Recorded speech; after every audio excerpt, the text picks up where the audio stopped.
Hey there. In today's video, I'll be talking about why women choose bad men. Now, I know this topic is very controversial because it's polarizing and it's assuming that all women are making bad choices, but I also think that there is somewhat of a truth to it. So, whenever it comes to these topics that are really polarizing, the issue is going to be that one side strongly believes in whatever the meaning is for them, and the other side is going to completely try to deny the fact. So, where is the truth? Well, the first thing that you need to understand about trauma is that you're going to start overgeneralizing your experiences after whatever happened. So I'll give you an example. Let's say you were in a relationship with somebody after being alone for basically your whole life, cheats on you with your best friend. So you're going to have this trauma where every time you are interested in a woman, you're going to assume that she is talking to somebody else or she's going to sleep with somebody else.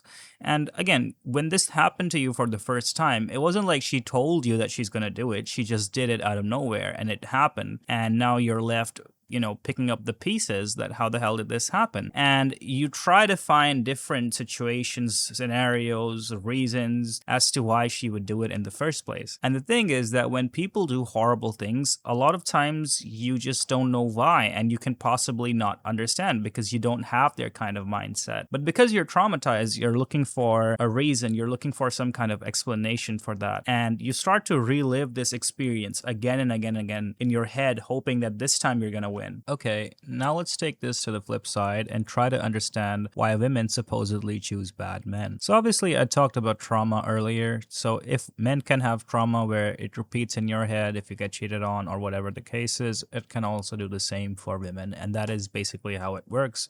A lot of times women go back to their exes because they want to fix that situation or they feel that they can do something better. And it becomes a pattern where you're constantly choosing bad men, not because you like them, but because you're familiar with them and you feel that you're able to control them. And I think I talked about this earlier, but the concept of overgeneralization is simply that you experience something and you believe all of that thing is the same.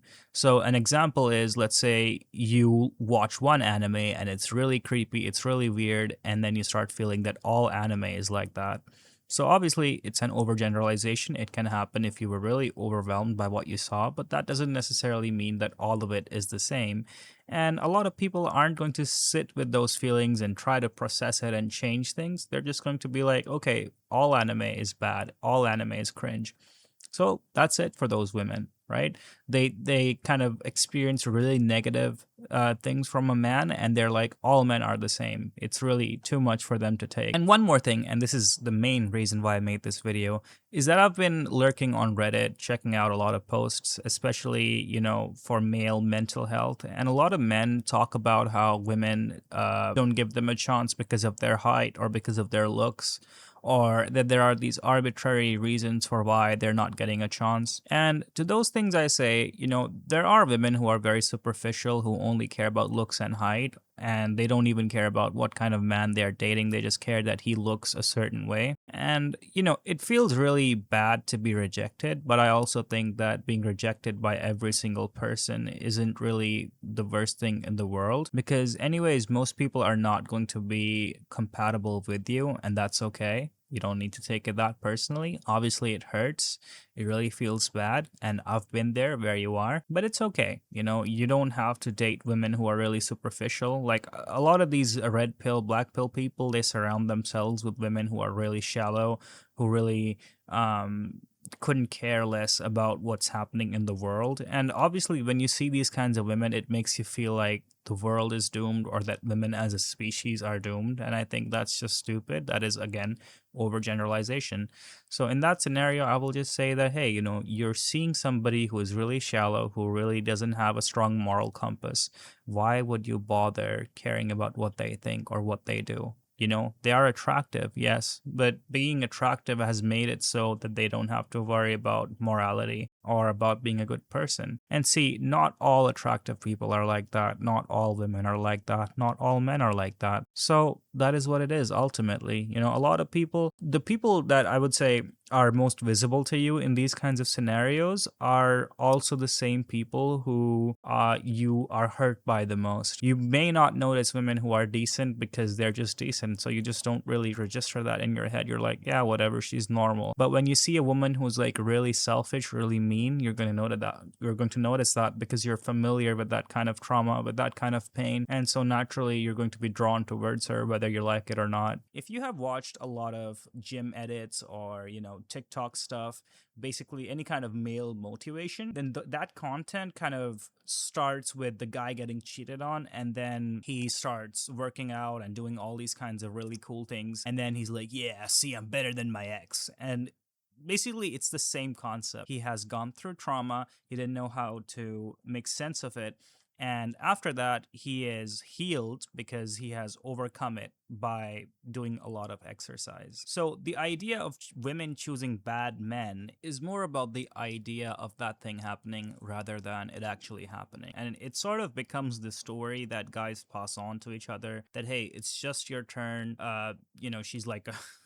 She's like a pony. You're gonna be one of the people who gets to ride her. Not everybody's gonna get her chance. That's kind of how a lot of guys think in these spaces. But now let's talk about basically why men start to have this kind of idea that they're gonna get cheated on or they are just not seen as good enough. So the first reason for that is having a low self-esteem. So people talk about self esteem a lot, that you should improve it, that you should be confident in yourself and all that. But I think it's not that easy.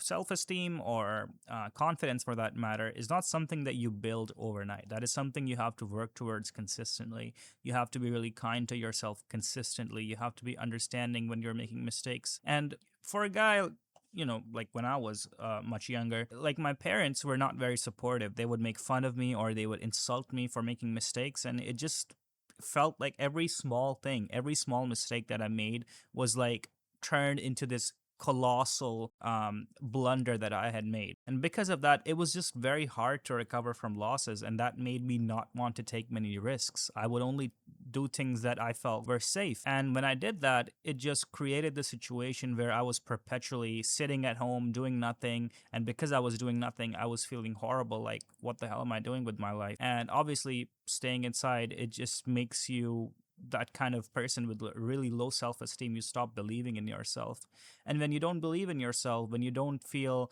that you are worthy of love, that you are worthy of things, then of course you're not going to feel like you're worthy of a relationship. You're not going to want to be with somebody, right? Because you just simply believe that the other person wouldn't want you, because what is so special about you? The second thing when it comes to the black pill is the assumption that women have a lot of options. So I don't want to deny what these men feel, but I also feel that women, well, they do have a lot of options, okay? The thing with women having options is that a lot of those options are just men who want to sleep with the woman. So I've had many female friends, and a lot of times these women have told me how, a lot of the guys that they are friends with don't really want to be friends. They don't really see them as friends like how they would see another man, but rather as somebody they could possibly sleep with, or they are just in it for the long term. And a lot of men find that funny that, oh, he's in it for the long term. But it's also like these women feel degraded because they're like, well, the only reason he's talking to me is because of my looks or because of my gender. He doesn't really care whether I like him or not, or whether he likes me or not. And the idea of being with this woman is no longer about, it's no longer based on who you are as a person. It's only based on your looks. And when that sort of thing happens, it's like really degrading, right? And these women, they really hate this kind of thing. I think anybody would hate it, but I think for a man to experience this sort of thing is very rare because we're not really seen that much for our looks. And third is